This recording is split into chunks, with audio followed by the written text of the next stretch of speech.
When I first joined the airline, fresh out of training and buzzing with a kind of boundless, naive optimism, I thought I had it all figured out.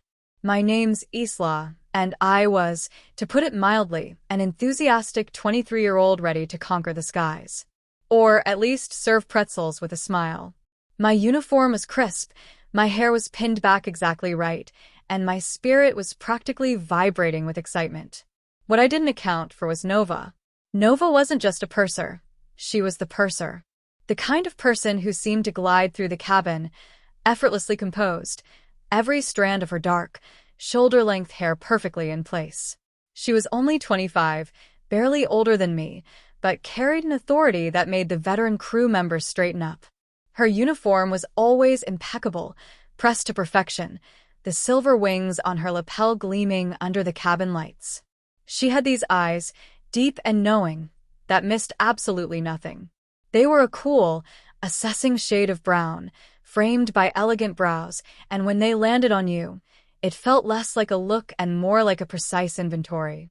From day one, I realized my bubbly personality and eagerness sometimes translated into clumsiness. A misplaced tray here, a slight delay in drink service there. Each time, those cool brown eyes would find me.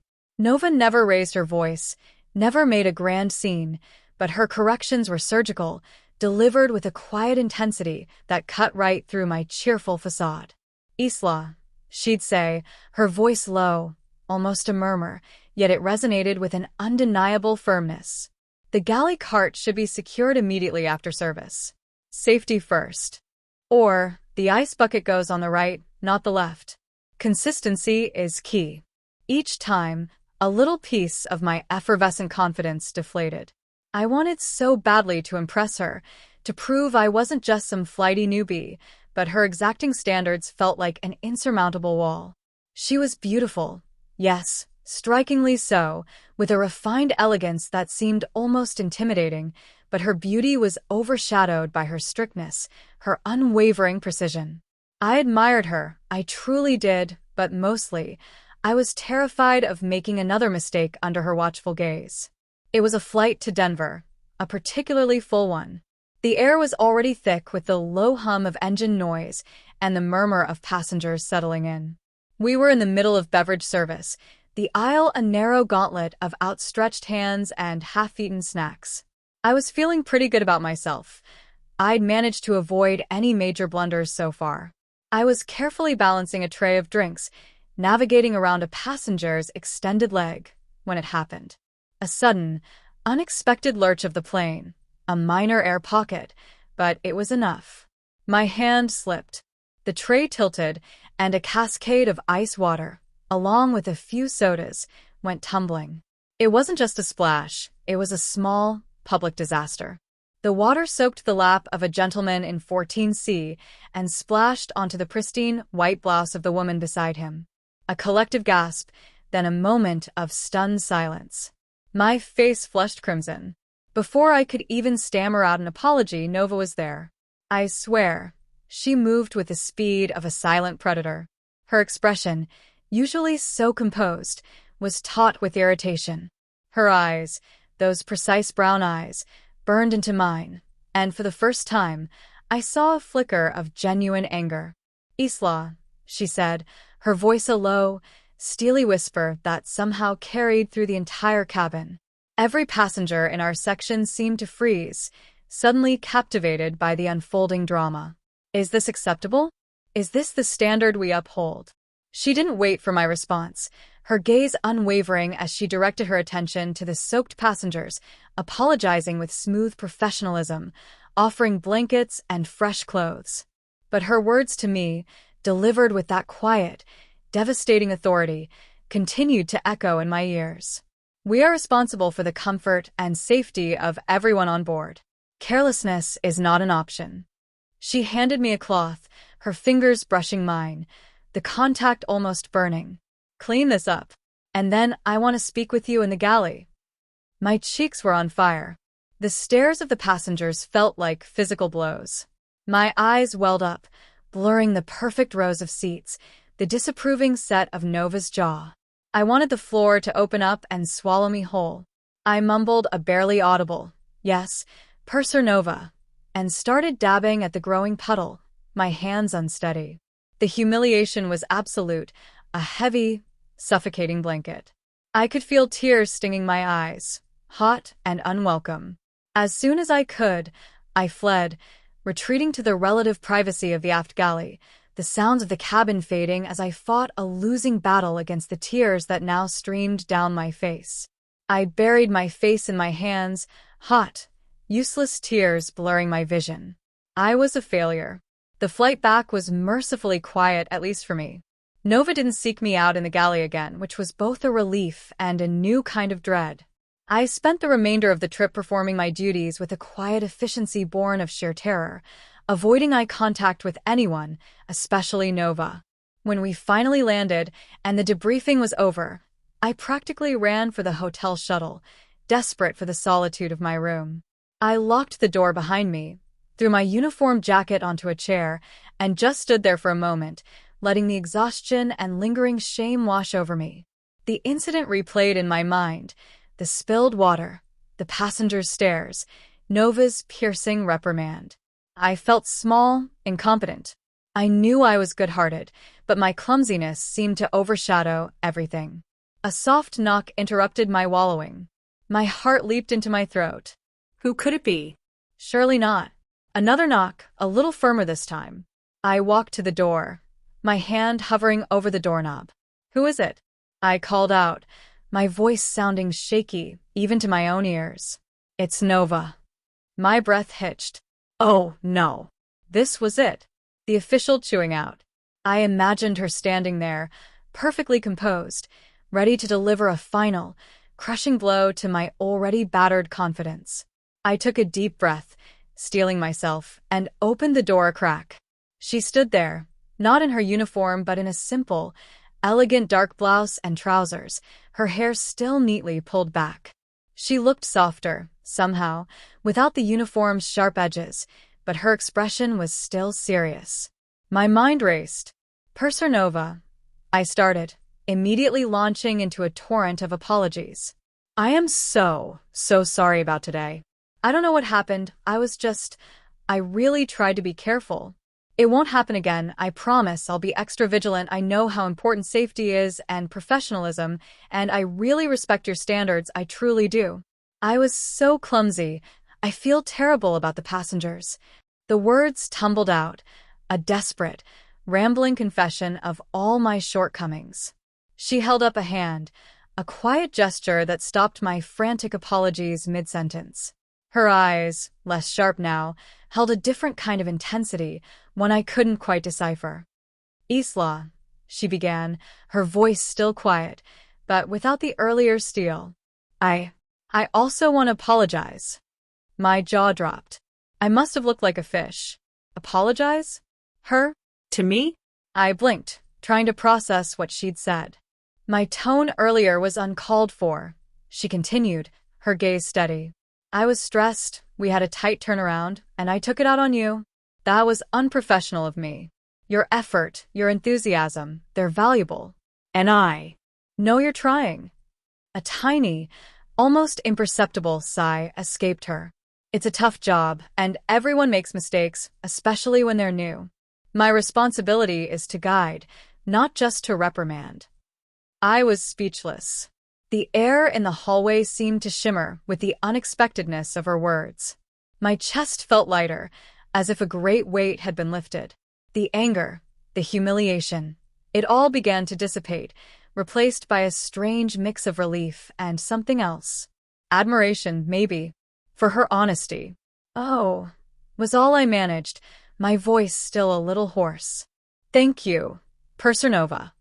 She offered a small, almost shy smile, a fleeting thing that transformed her usually severe features.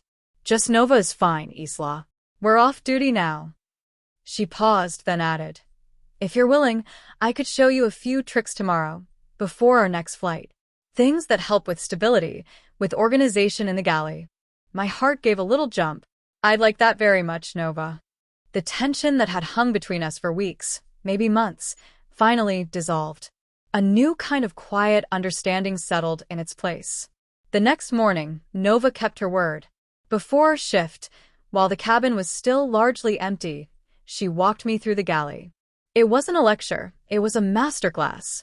She showed me how to secure carts with a specific flick of the wrist, how to arrange bottles so they wouldn't shift during turbulence, how to predict passenger needs before they even asked. Her hands moved with an effortless grace, precise and efficient. She didn't just tell me.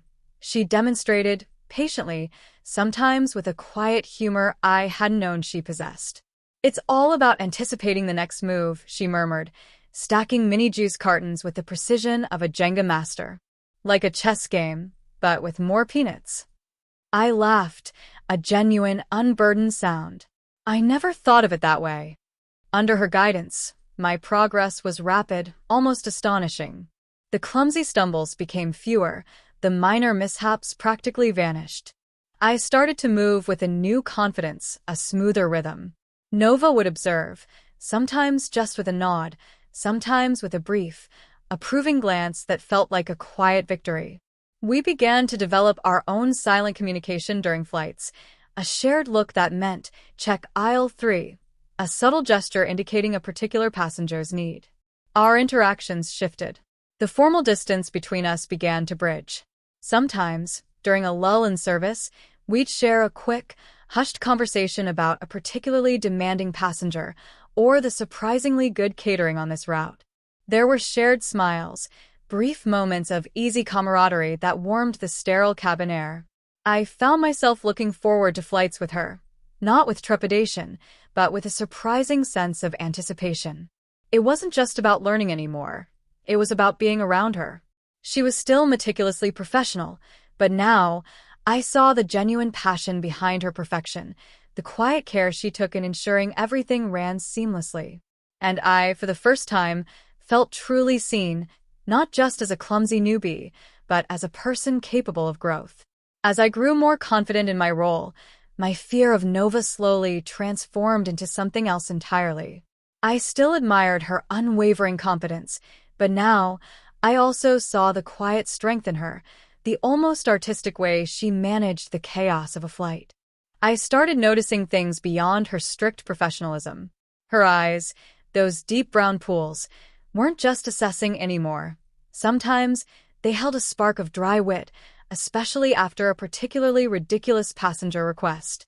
I noticed the delicate curve of her neck when she leaned over to speak to a child, the way her dark hair, even when perfectly pinned, would sometimes escape in a soft tendril near her temple. Her hands, so capable and precise, occasionally gestured with an unexpected grace. Her uniform, once a symbol of her impenetrable authority, now simply highlighted her elegant posture. She had this way of moving, a subtle sway that was both powerful and fluid. These observations, these small, lingering details, began to stir something unfamiliar inside me. A warmth, a quiet thrumming beneath my ribs whenever she was near. I'd find myself looking for her, anticipating her presence, feeling a strange sort of comfort just knowing she was in the same cabin. Sometimes, our eyes would meet across the aisle, and in that brief connection, I felt a pull, a silent acknowledgement that was more than just professional.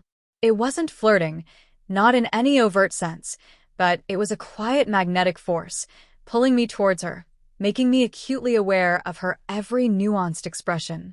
I'd catch myself daydreaming, replaying a shared laugh or a moment where she'd rested her hand briefly on my arm to steady me during a patch of turbulence.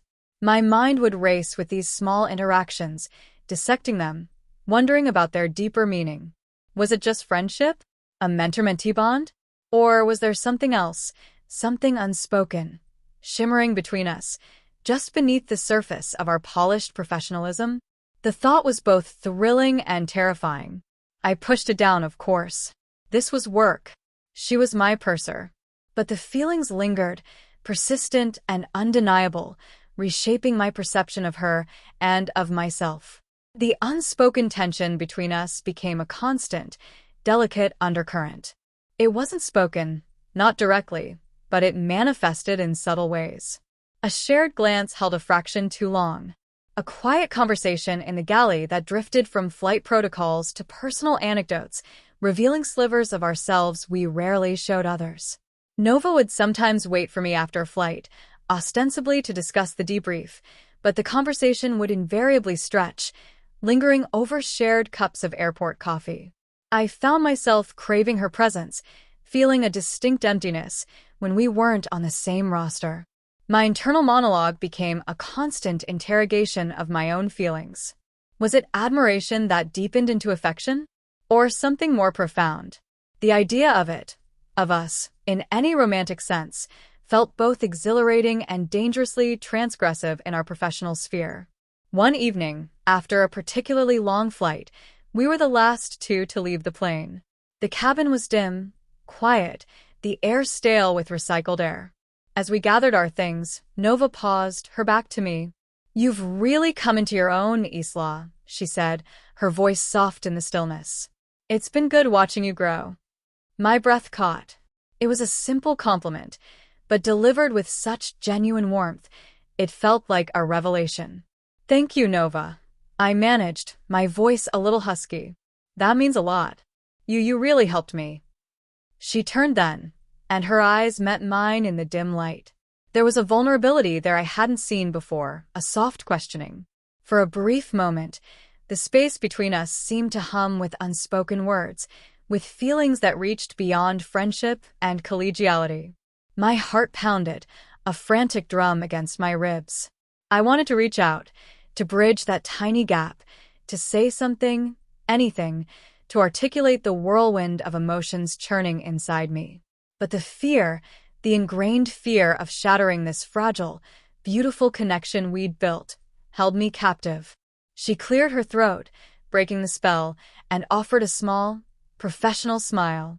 "Well," she said, "I suppose we should head out. Long day tomorrow." The moment passed, leaving me with a faint ache, a silent longing for words unsaid. Our next flight was a transatlantic journey, usually smooth, a routine we could both navigate in our sleep. But the forecast had been grim from the start, hinting at a developing weather system over the ocean. As we cruised at 35,000 feet, the first tremors began. A gentle swaying, a slight dip. "Ladies and gentlemen," the captain's voice crackled over the intercom, "we're encountering some choppy air. Please remain seated with your seatbelts fastened." The initial turbulence was manageable, a familiar annoyance. But as the hours wore on, it intensified. The dips became drops, the swaying became violent jerks that rattled the galley carts. Passengers grew visibly uneasy, their murmurs growing louder, their eyes darting nervously towards the wings. The seatbelt sign remained stubbornly illuminated. Nova, ever the professional, moved through the cabin with a calm that was almost unnerving. Her voice was steady as she reassured anxious passengers, her movements precise as she double-checked safety latches. I tried to emulate her, offering comforting smiles, ensuring seatbelts were tight. My hands, however, had started to feel clammy, and a knot of dread tightened in my stomach. The plane bucked and groaned, protesting against the unseen forces outside. Each time it dropped, my stomach lurched, and I'd instinctively brace myself against the nearest surface. This was more than just choppy air. This was a serious storm. The captain's voice came back, a little more urgent this time, advising us to prepare for extended periods of severe turbulence. My heart hammered against my ribs, a frantic bird trapped in a cage. The severe turbulence wasn't just extended, it was relentless. The plane was tossed around like a toy, violently jolting, groaning with every impact. Screams erupted from the back of the cabin as overhead lockers burst open, spilling luggage into the aisles. Oxygen masks deployed with a hiss, dangling in front of frightened faces. The cabin lights flickered erratically. Then, the worst sound, a guttural, grinding roar from one of the engines, followed by a sudden, terrifying drop. "We have an engine malfunction," the captain's voice roared, laced with raw urgency. "Brace for emergency landing." Chaos erupted. Passengers were screaming, crying, reaching for loved ones. Crew members, including Nova, moved swiftly, professionally, trying to calm the panic, but even their composure was strained. I felt a cold dread gripping me, a visceral fear that shook me to my core.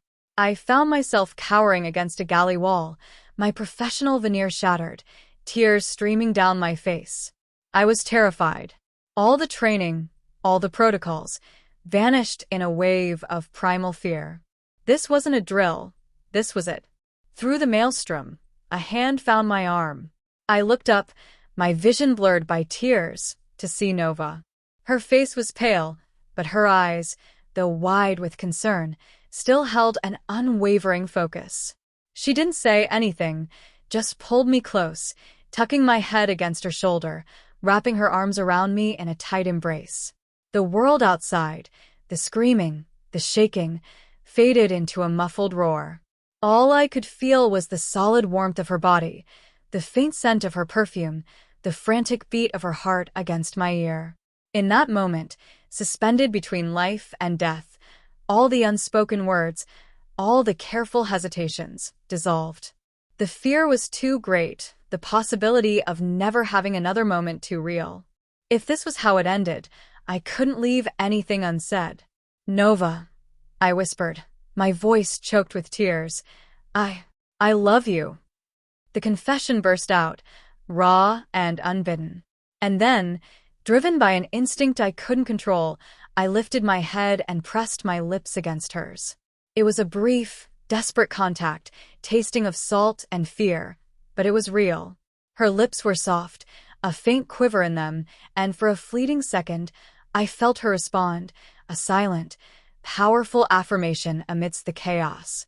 The world continued to fall away beneath us, but for that moment, we were anchored, connected, our hearts finally, fiercely speaking. The longest 20 minutes of my life followed that kiss. The grinding noise, the violent shuddering, the frantic instructions from the cockpit, it all merged into a terrifying symphony of survival. Nova's arms remained around me, a lifeline in the storm, her presence a steady anchor. I kept my face buried in her shoulder, her quiet strength a balm to my terror. And then, miraculously, slowly, the descent stabilized. The roar lessened. A bumpy, hard landing, but we were down. We were down. A collective, shaky cheer erupted from the passengers, quickly followed by sobs of relief. The cabin crew, shaken but resilient, moved to secure the area, ushering everyone off the plane. I felt numb, my body shaky with the aftermath of adrenaline. Nova's hand found mine, squeezing it gently, a silent confirmation that we were safe. Our eyes met across the chaotic scene, and in their depths, I saw not just relief, but a deep, unspoken understanding. The world had almost ended, and in its shadow, we had finally revealed ourselves. Later that evening, back in the quiet sanctuary of the hotel, there was another knock on my door. This time, there was no fear, only a pounding anticipation. I opened it to find Nova. She looked tired, her dark hair a little disheveled, but her eyes held a soft, intense gaze that melted me. "Isla," she said, her voice a little hoarse. "Can I come in?" I stepped aside, my heart aching with a mixture of fear and hope. We stood in silence for a moment, the unspoken weight of our experience and my confession hanging between us. "What you said, what you did on the plane," she began, her voice barely above a whisper. "Did you mean it?" My throat felt tight. "Every word, Nova. I thought we were going to die, and I couldn't leave without you knowing." My eyes welled up again, not with fear this time, but with the sheer overwhelming truth of my feelings. She took a step closer, then another, until she was right in front of me. Her hand reached out, gently cupping my cheek. Her touch was featherlight, yet it sent a jolt through me. I felt it too, Isla," she confessed, her voice thick with emotion. "I've been fighting it, fighting what I feel for you. You're so bright, so full of life, and I'm just me, so structured, so afraid to lose control." A small, shaky breath escaped her lips. But in that moment, when I thought we wouldn't make it, all I wanted was to hold you, to feel you close.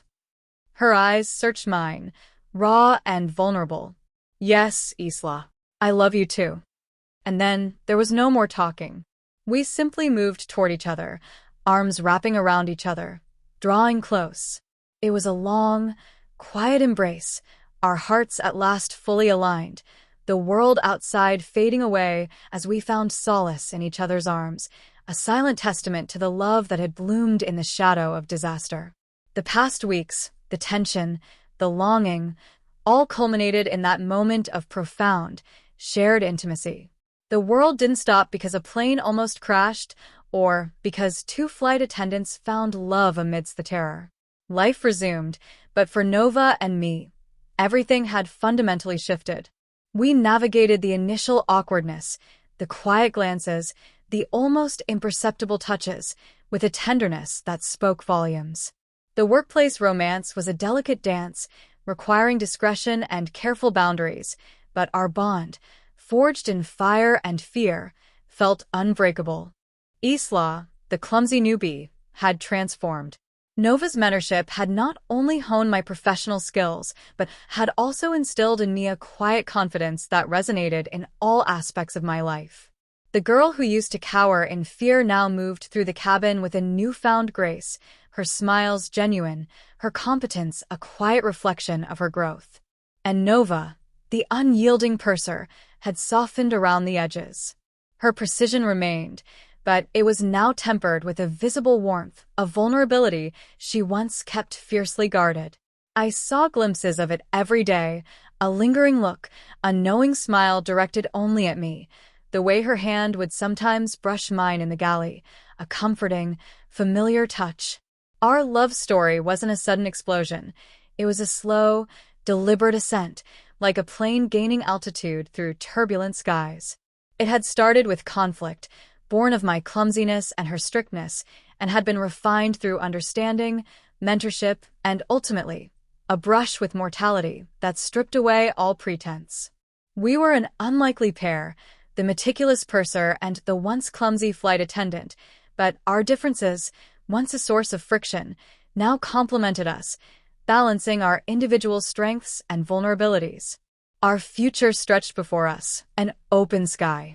We didn't know exactly where our journey would take us, through which cities or over which oceans. But we knew we would face it together, hand in hand, our hearts irrevocably intertwined. The fear of flying had been replaced by the exhilaration of soaring, not just through the air, but through a love that had defied expectations and healed long-held wounds. Our story was just beginning, a testament to unexpected connections and the power of love to heal and transform.